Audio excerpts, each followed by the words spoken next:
ಅನಂತ ಅಸ್ತಿತ್ವ. ಯಾವುದರ ಮೇಲೆ ಜಗತ್ತೆಲ್ಲ ಅವಲಂಬಿಸ್ತದೆ, ಯಾವುದು ಯಾವುದರ ಮೇಲೂ ಅವಲಂಬಿಸೋದಿಲ್ಲ. ಅದಕ್ಕೆ ದೇವರು,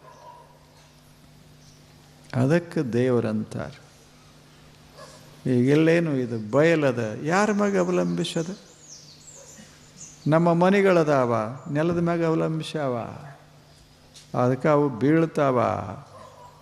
ಮನೆಗಳು ಬೀಳ್ತಾವ, ಬಯಲು ಬೀಳೋದಿಲ್ಲ. ಮನೆಗಳು ಹೋಗ್ತಾವ, ಬಯಲು ಹೋಗೋದಿಲ್ಲ. ಮನೆಯಾಗಿನ ಜನ ಹೋಗ್ತಾರೆ, ಬಯಲು ಹೋಗೋದಿಲ್ಲ.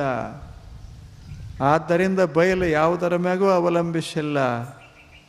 ಹಾಗ ದೇವರಂದ್ರೆ ಒಂದು ಥರ ಆತ್ಮಿಕ ಬಯಲ.